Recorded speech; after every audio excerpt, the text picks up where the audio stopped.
Secretary Bessent, this is the first time we've met. Is that correct? No, ma'am. We actually met one New Year's Eve in the Bahamas. And I was... He didn't make an impression. Why don't I remember that? Well, you were much better at the electric slide than I was. And I was with the Prime Minister of the Bahamas yesterday, Prime Minister Davis, who sends his regards. Well, were you with my husband when he was the ambassador to the Bahamas appointed by Clinton? So, well, you're not going to like this. And so this is the first. I didn't remember that, but that's odd because you've been at Treasury, and I've sent you 5 letters to ask about what was going on under your leadership and only received a couple of cursory replies from your staff. Why don't you respond? ma'am? I guess you don't know why you didn't respond. Secretary Bessent, you worked in finance before, right? You will find bipartisan support on this committee for small businesses and the institutions that finance them.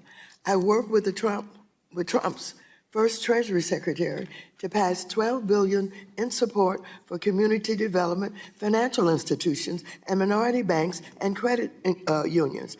So I was surprised when Trump first tried to eliminate the CDFIs, but it caught you by surprise also.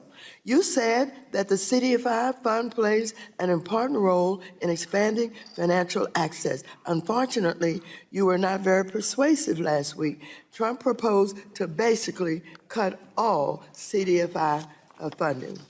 Now, let's discuss your job before becoming secretary. Your hedge fund had a secret sauce for how you would make money for investors, a proprietary trading strategy. As CEO, you guarded that strategy. You never allowed unrelated persons to access your firm's computer records, data, personnel files, and algorithms, right?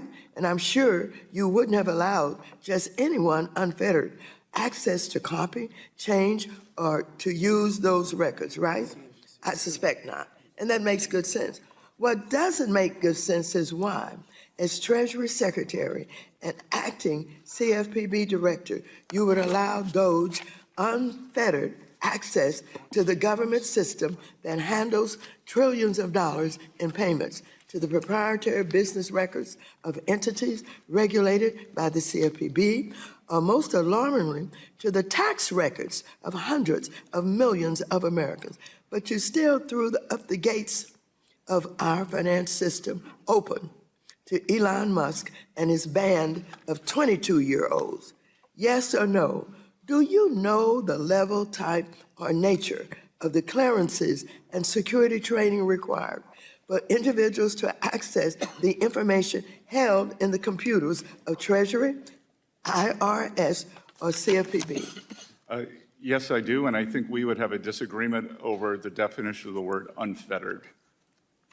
Mr. Secretary, did all the individuals working with Doge who were given access to Treasuries and CFPB's computer databases receive all of the required clearances and security training before they were granted access?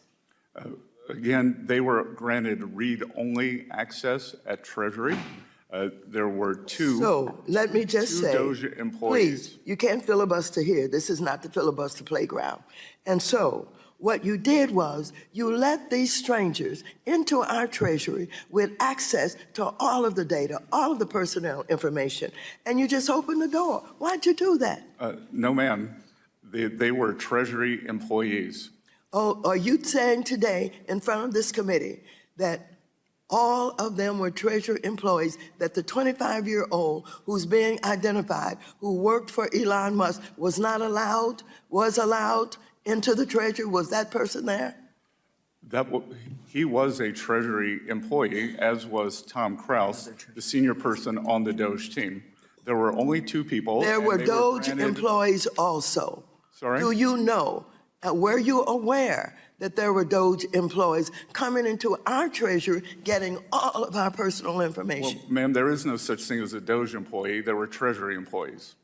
I tend to disagree with you based on the information I have. Has any information been downloaded by anyone working with Doge from any of Treasury's or CFPB's computers?